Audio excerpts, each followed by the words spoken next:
Hey, how's it going? I'm Josh from 91 Tech, and this is a brand new iPhone 6s Plus 16GB in gold. We're going to unbox it, and no, the title isn't clickbait. This phone is not really working, and we'll see what that means later on. It does technically boot up, I wasn't scammed, but it's still sort of broken, and you'll see what I mean as we get along here. Even so, it was an interesting journey, so I hope you enjoy, and let's go ahead and get started by going over to Past Josh at the desk. Okay, so here we have the iPhone 6s box, nice and sealed on my shiny reflective desk. I used just a kitchen knife to nicely slice the plastic open, and then I tore it off because I'm a man. After doing this, we can take the top off of the box. I struggled with this more than I probably should have. In my defense, it's been stuck like this for probably about 7 years, or 6.5 years, whatever. But with some force, I was able to get the top off, and doing so and lifting it away, we see the iPhone 6s Plus in all of its golden glory. Well, the front of it anyways. Man, it's something seeing a home button phone like this. I honestly kind of forgot that they used to color the little rings around the Touch ID the same color as the back. It's a cool touch, but lifting it out, it's still in its original plastic, of course. It's the gold back. It looks like an iPhone 6. It's crazy how thin and light this thing is compared to what we have now. Of course, it was actually thicker and heavier than the iPhone 6 because it fixed a lot of durability issues. Trying to turn on the device,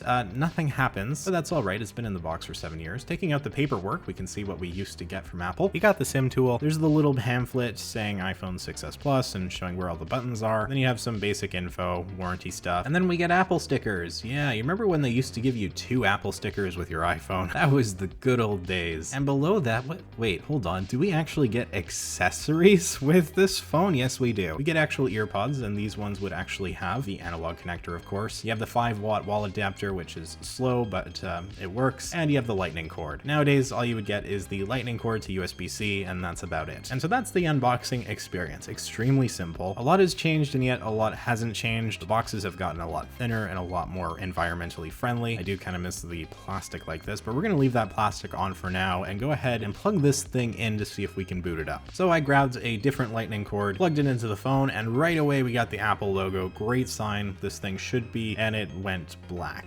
Okay, not great. And now it comes on again. So right away could tell we are in a boot loop, and that is very much not great. So what happens is because this battery has sat for so long, it's completely dead, as in there's zero juice in it. When I've plugged this in, it's like, oh, I have power now, and it immediately starts to boot up. But the problem is there's not enough power for it to actually boot up. So it right away shuts down again, and then it's like, wait, no, I have power, let's boot up, and then it shuts down again, and so on and so forth. So what can we do if it's stuck in a boot loop? Well, our best shot is to put it into DFU mode. DFU mode stands for Device Firmware Update Mode, and there's a more crude version of it that roughly translates to don't mess up mode. Regardless, with an iPhone 6s, it's very easy to do. You hold down the power and home button for about 10 seconds or so, release the power button, hold down the home button for another 5 to 10 seconds, release it, and you should be good to go. Normally on the computer, you would see iTunes has detected an iPhone in recovery mode pop up at this point, but of course, I'm not plugged into a computer because I want to avoid using iTunes if possible. I don't want to risk having to update. So the idea here is that now that it's in DFU mode, you can see the screen is black. It doesn't seem to be showing anything, but it's in a state where it's hopefully not going to keep trying to boot itself up. So ideally now we can leave it plugged in for a while and it'll actually accept enough juice where we can turn it on properly. That's what I'm hoping for. If this doesn't work, then we're going to have to get a new battery for this thing. I don't want to do that because it's brand new and I feel like it kind of compromises the integrity of the device if I have to replace the battery. It's not the hardest process on these older phones, but it is a 6S, and that is when they started to somewhat water seal it. They have proper adhesive and everything, so it is a real pain to get into these things. Nothing compared to now, but still. So fingers crossed this actually works, and that's where I'm at right now. So I will come back after I've waited a good while. Yeah, no, it didn't work. All right, so we got the battery. Paisu, I don't know, but I mean, it's a professional name, and look here. We are professional manufacturer on battery with rich experience, have many global users. You can always tell when it's good English, you're getting a good quality product. I read that as disability recommendations. Please check your phone model before purchasing to ensure that you have purchased the correct battery. Well, that would be useful had I not already bought this. I mean, this is on the packaging. You can find instructional videos on YouTube. Not this one, trust me, not this one. If you accidentally pierce an old battery inside your phone, it may catch fire and explode. We will try to avoid that. And at last, the characteristics of high quality lithium polymer. It is recommended that you increase the battery life to test the actual experience of the battery. You increase the battery, it must mean charge the battery. We provide warranty agreements and professional and friendly customer service for all our products. I do kind of want to call them. Also, why is this bottom line a bigger font than the rest of it? Okay, well, I mean, this looks really promising. Reliability and safety, yes, all looks polymer in quotes. That's not worrying. Our high quality lithium polymer batteries versus other non-lithium batteries. More durable, more battery cycles, longer battery life. Is there a phone out there that doesn't use lithium batteries? Do not disassemble the battery at random. No space, keep the battery dry. Well, yeah, keep the phone dry. Do not place the battery in a fire or in a high temperature environment. All looking nice and legitimate. Okay, so let's open up the battery and see what we got here. The battery's a battery. This is probably going to be kind of low quality, but whether or not it's actually 4,500 milliamp hours, I'm not too concerned. As long as it works. You can find more reputable brands and whatnot, which I would probably recommend. Even so, it should be okay. There we go. All right, so this here is the adhesive for the phone, because these were the first ones to sort of use any kind of water sealing. We'll put that aside. This is the adhesive for the back of the battery and the actual battery itself, which we should not be stabbing with this. All right. Looking good. So there's the connector, obviously. That's what'll be plugging into the phone itself once we get it open. So the plastic is still on this phone, and I kind of want to just leave it on there. It's been a while since I've opened one of these up, but it should be fairly easy. Actually, I don't think I've opened up a 6S before. Yeah, this is actually going to be a bit of a pain because it does have the adhesive, so I'm probably going to have to check the iFixit instructions for this and take our time a bit. So I'm going to grab my iFixit tools. These would probably do just fine, but... All right, so I've got here my iFixit pentalobe screwdriver screw bit here. I believe it's a P2. Apple's special star-shaped screws. There's number one. Don't treat this as a tutorial because I don't know what I'm doing. I know I had a magnetic thing somewhere, but this plastic bin will do for now. Okay, now we get to open the device. Woohoo. All right, so this is where it gets more interesting because now what you have to do is, or what you should do is heat up the adhesive along the edges. All right, I got my heat gun. There are other tools that'll work for this, but basically we got to heat up the adhesive so we can pull it off fairly easily. If you hear pitter-patter sounds, that's my dog. iFixit has their little handy thing that you can like microwave or whatever, but this is clearly heavy duty enough to do the job. It's actually probably very much overkill, but this is what I have. All right, so all we got to do is apparently just do the bottom.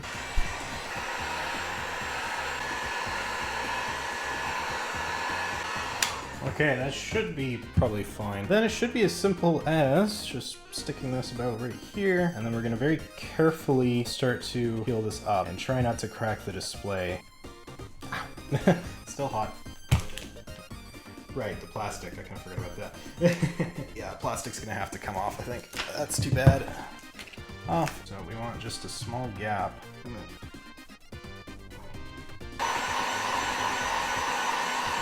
And this is where part of my recording cuts out, specifically the audio portion. Yeah, I had some issues with this. I don't know what happened to it. There's a little bit of video missing a bit later on that we'll see, but for now, at least I can add some post-live commentary. So I'm using the heat gun again and struggling to get this darn thing open. Yeah, the adhesive makes it a real pain to open these things up. Of course, though, it does help with water resistance, so I suppose it's worth it. Most people aren't going to try to open these up. And I was able to slowly but surely work at it, tearing off the adhesive and sticking in those little picks. You can actually see the adhesive there. If you see that little white bit, if we zoom in on that, so that's the actual adhesive. And working around the device, I was finally able to get a pretty good grip on it. And so doing this and going around, we can finally lift this thing off, and it's just connected via the selfie camera area, which makes this nice and easy. Now, the iFixit tutorial, it goes really in depth, and it practically takes apart half the phone to take the display off before just replacing the battery. I'm lazy, and that's completely unnecessary. We're gonna disconnect the power, replace the battery, and be done with it, because that's all we need to do. So this, obviously, it looks brand new, but it's completely dead. I mean, it is brand new, I suppose. And so what I'm doing here is I'm pulling at the little white adhesive tabs. These can be accessed at the bottom, and they run up the back of the battery. This allows you to grab both of them and pull on the battery and get the battery out with too much issue. You don't want to rip the adhesive, which I did on the one side, making it more of a pain to get the thing out. You definitely don't want to crimp up the battery too bad. It could be probably a little little dangerous. This is where I have a bit of gap in footage, but I definitely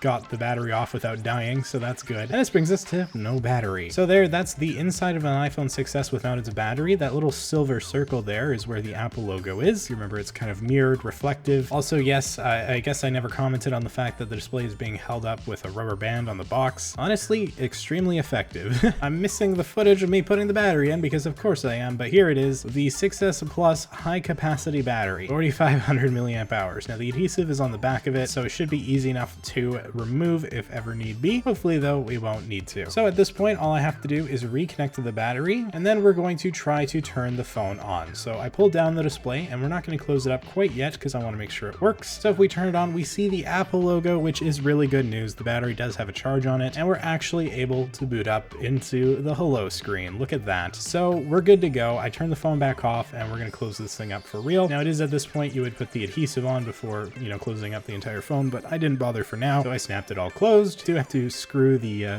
screws back in, and bam, we've got what is a brand new working iPhone. Surely there's no issues. And now it's time to go through the setup. So I choose my country, I connect the Wi-Fi, and then it is time to let the phone act. Oh, activation error. Oh no, that's not good, no bueno. And it just keeps repeating itself. And this brings us to today. This was months ago, and I still haven't fixed the issue because there is no fix. This is one of the strangest things I've had to deal with, and it's something that I faintly remember people telling me about in comment sections of other videos, and either I ignored them or it just left my brain because I completely forgot about it. And usually I'm pretty good with paying attention to that stuff, but it's just such a weird issue. So basically, for whatever reason, the iPhone 6s, or apparently 64-bit devices, which includes the 6s, cannot be activated on iOS 9 anymore. And this is a problem that seems to spawn back to like 2018 with forums and different things. And this is a ridiculous issue and not one I ever imagined having to deal with. This should be able to be activated without updating the phone. That's a basic right as an owner of the phone, or at least you would think so. And yet that doesn't seem to be the case here. Also, that heat gun I used is way too hot. I probably should not have used it on this thing. Luckily I didn't use it for very long, and I actually even burned the mat when I put it down and I wasn't really paying attention. Just a great end to a great day. So this activation error, what can we do about it? Is there anything we can do about it? No, we're kind of stuck. The only thing I can think of would be somehow bypassing the baseband, and this isn't really a thing. There's no jailbreak or easy solution around this, not for iOS 9 that I can find anyways. While there's always been cheap little tricks with iCloud and stuff like that to kind of mess with the DNS settings, and basically there's no true way to bypass it as far as I have been able to see. So if any of you have any ideas, I would definitely like to hear them. And while there were some sketchy services that sounded like they might work, I was definitely not going to give them my credit card info, and none of them said that they supported iOS 9 anyways. I mean, it is a very specific issue. So I have a brand new, not working iPhone 6s. I went to the trouble of installing a new battery, and it's still completely useless. And some of you watching probably from the very get-go knew this, but I mean, come on, it's such a weird issue. Can you really blame me for not really thinking about it? Maybe you can a little bit, especially since I'm pretty sure somebody commented about it. But oh well, what's done is done, and there's not a whole lot I can do about it now. And the only way to update here too is through iTunes, doing a full restore, which is what it wants me to do when I connect to iTunes. By the way, it won't let me activate through there either. And of course, I'm not going to do that because then I lose iOS 9 and this whole purchase was pointless. Either way, it was still fun opening it up and taking a little look at it. Hopefully at some point I'll be able to figure something out and we'll get into iOS 9. There's definitely vulnerabilities with checkra1n, so maybe someone somewhere has an idea of how I could get around this, so definitely let me know if you do know. Join the Discord or something and try to get in contact with Mod or me directly, or leave a comment. And leave a comment anyways, that would be cool. How many of you owned a 6S at some point? Did you run iOS 9 on it? Did you have it back in 2015, 2016? Have any of you actually experienced this issue? But I hope you enjoyed the video and my struggle. If you did, maybe hit that like button and consider subscribing for more content, hopefully not as painful as this. You can follow me on my socials if you'd like to for some reason. And with that all being said, thank you so much for watching. I'm Josh from 91 Tech, and I will see you all next time.